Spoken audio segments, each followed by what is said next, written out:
जब मैं शादी करके अपने ससुराल आई, मेरी उम्र केवल 16 साल थी।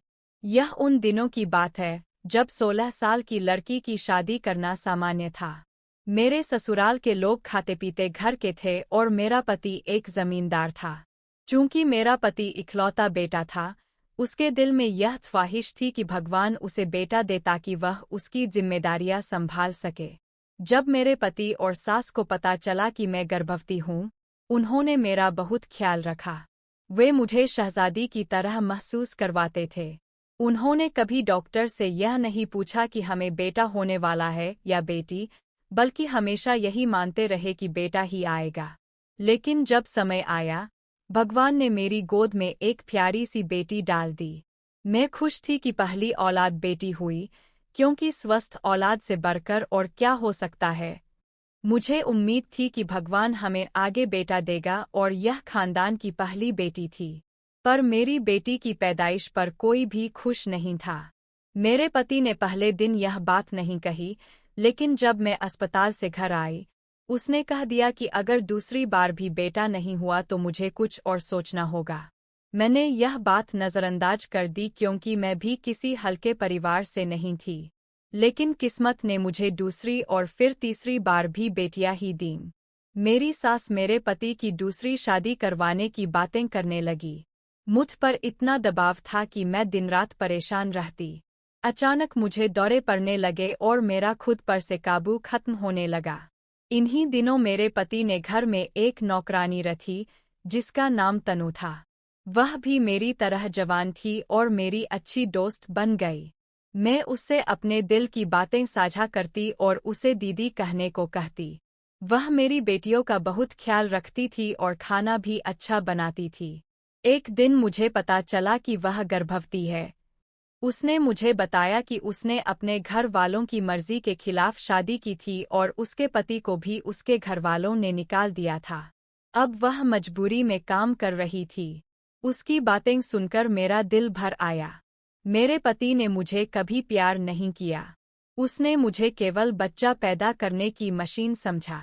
जब मेरी दूसरी बेटी पैदा हुई, मेरे पति और सास ने मेरी बहुत अनदेखी की। लेकिन मैं किसी भी हालत में हार मानने वाली नहीं थी। एक दिन मेरे पति ने मुझे धमकी दी कि अगर तीसरी बार भी बेटा नहीं हुआ, तो वह दूसरी शादी कर लेगा। मैंने इसे नज़रअंदाज किया, लेकिन मेरे दिल में हमेशा यह डर बना रहा। जब मेरी तीसरी बेटी पैदा हुई, तो मेरी सास ने मुझे 3 मौके दिए थे, लेकिन तीनों बार ही बेटियां ही हुईं। मेरी सास ने मेरे पति की दूसरी शादी की तैयारियां शुरू कर दीं। मैं दिन रात परेशान रहती और तनु ही मेरी सहारा थी।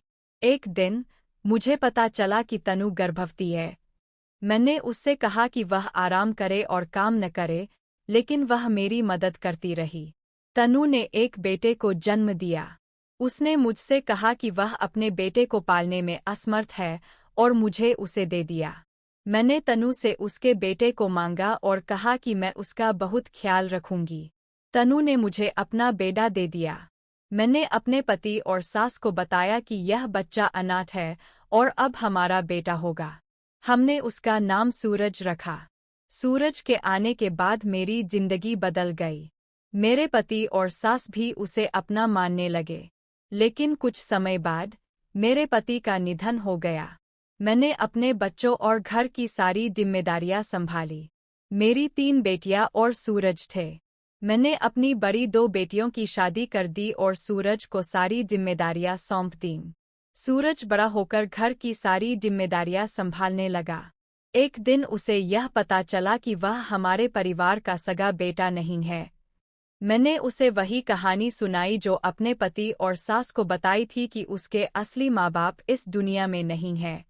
लेकिन सूरज बहुत परेशान रहने लगा और खुद को पराया महसूस करने लगा।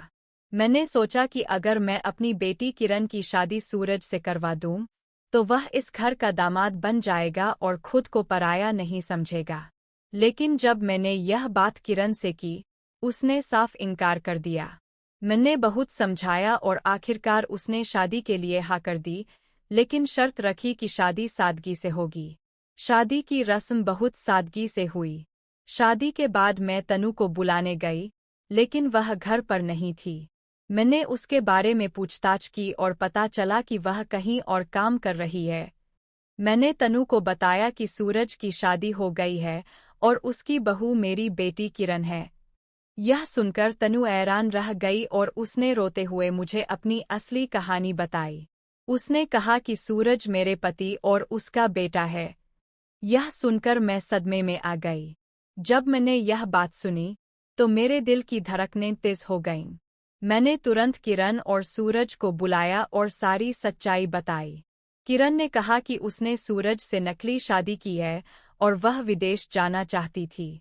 मैंने सूरज को गले लगाया और शुक्रगुजार हुई कि एक बड़ा गुनाह होने से बच गया। सूरज और तनु अब हमारे साथ रहते हैं और हम सभी एक खुशहाल जीवन जी रहे हैं। यह कहानी हमें यह सिखाती है कि सच्चाई और विश्वास से बड़ी कोई चीज़ नहीं होती। अगर आपको यह कहानी पसंद आई है, तो कृपया इसे लाइक करें और शेयर करें। धन्यवाद।